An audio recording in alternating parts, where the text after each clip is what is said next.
조문국. 지난날을 누구와 의논하랴. 천년이 지나고 지금은 경도광의 무덤만 남아 비봉국 사라지고 사람 그림자도 볼 수 없으니 조문국 맑은 검은 곳소리 온데간데 없도다.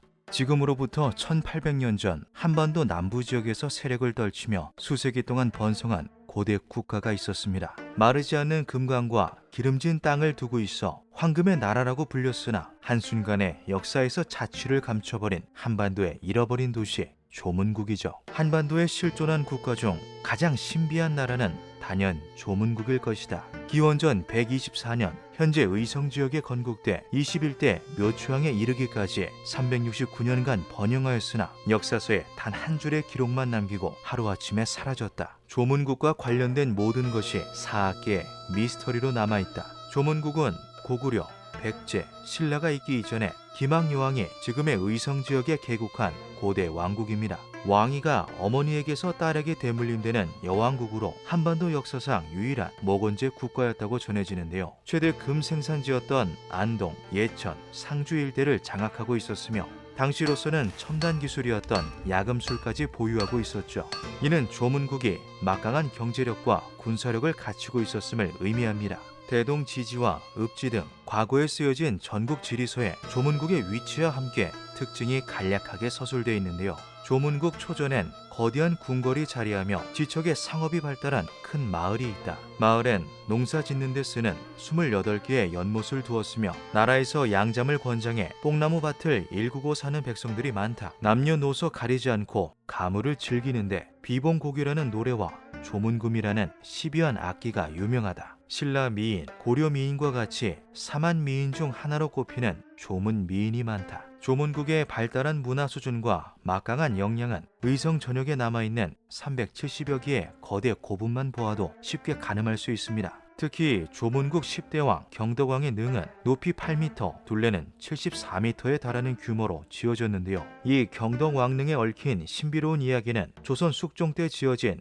허미 수문집에 실려있기도 합니다. 한 농부가 괭이질을 하던 중 지하로 통하는 작은 구멍을 발견했다. 그곳에는 금칠이 된 석실과 금관을 쓴 조각상이 있었는데 욕심이 난 농부가 금관을 만지니 손이 붙어 떨어지지 않았다. 그날 밤 의성 현령의 꿈에 한 노인이 나타나 이르기를 나는 경덕왕이다. 내가 일러주는 곳으로 와 살펴보고 그 무덤을 개수, 봉안토록 하여라 말하였다. 이튿날 현령이 꿈에서 말한 곳에 당도하니 굴 안에서 조각상에 손이 붙어 옴싹달싹 못하는 농부가 발견됐다. 현령은 현몽이 사실임을 믿고 봉분을 높여 제사를 지냈다. 이 외에도 조문국에 관한 설화는 의성지역 곳곳에서 다양한 형태로 전해집니다. 공통점이 있다면 모두 금관, 황금 조각상이 등장한다는 것이죠. 이를 통해 조문국이 천년의 시간을 넘어 구존될 만큼 찬란한 황금 문화를 꽃피운 나라라는 것을 유추해 볼 수 있습니다. 하지만 정작 조문국에 관한 사료는 거의 남아있질 않아 관련 연구를 진행하는데 어려움이 많았는데요. 그러던 2011년 11월 남당 박청화 선생의 유고집을 해석하는 과정에서 조문국의 왕력 일부가 발견되며 베일에 쌓여있던 고대 왕국의 실체가 조금씩 드러나기 시작합니다.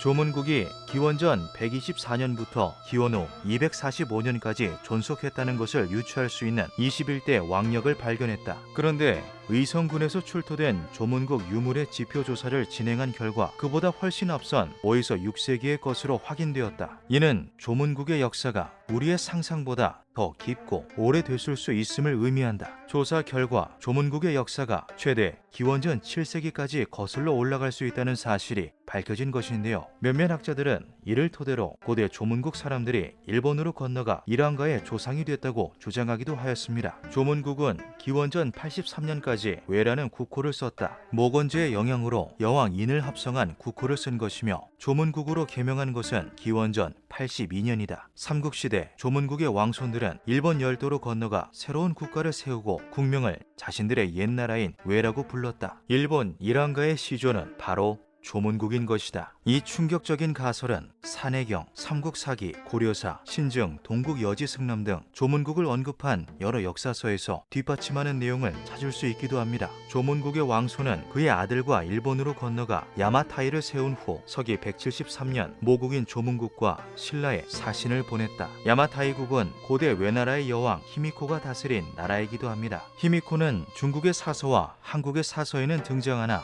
정작 일본의 기록에는 등장하지 않아 그 정체가 불분명한 인물이기도 한데요. 여왕이 통치하는 모건제 중심의 조문국, 그 왕손이 세웠다는 고대 일본의 야마타이국, 그리고 일본 기록에서 지워져 버린 외나라의 여왕 히미코, 이들은 혹시 어떠한 연관점을 가지고 있지는 않을까요? 학자들은 일본의 고대 역사서인 고지기, 니혼쇼기에서 일본의 개국 시기를 조문국의 개국 시기와 동일한 시대로 설정하고 있다는 점, 1910년 한일합방 당시 일본 정부가 황실의 발상지 소시무리 노도고리를 찾기 위해 의성군을 답사하며 학술 조사를 했던 사실 등을 예로 들기도 했습니다. 하지만 이러한 주장들은 어디까지나 정황을 통한 추론에 불과하며 사실관계를 입증할 기록도 찾기 힘든 상황인데요. 조문국에 대한 기록 중 그 내용이 가장 사실적이고 정확하다고 평가받는 내용은 삼국사기 신라본기에 남아있는 나라가 패망할 당시의 기록입니다. 벌휴 이사금 2년 2월 바진찬 구도와 일길찬 구수해를 좌우 군주로 삼아 조문국을 정벌했다. 최대 1400여 년간 독자적인 문화를 꽃피우면서 세력을 떨쳤던 조문국은 이 한 줄의 기록을 끝으로 신라의 전신이 되는 사로국에 정벌당합니다. 왕을 잃고 나라가 통째로 적국에 흡수되는 비극을 겪으며 대부분의 자료는 유실되었으나 숱한 문인들과 학자들에 의해 회자되면서 단편적인 역사로 보존될 수 있었던 건데요. 특히 사로국의 여러 기록에서 자주 언급되며 패망한 나라답지 않은 존재감을 증명하죠. 이를 보고 일부 역사학자들은 조문국은 멸망된 게 아니라 결혼 동맹을 통해 신라에 흡수되었고 이후 신라 왕족과 동등한 지위를 누리며 나라를 다스렸다고 주장합니다. 실제로 화랑세기 필사본에는 조문국의 마지막 공주 운모가 적국의 대장군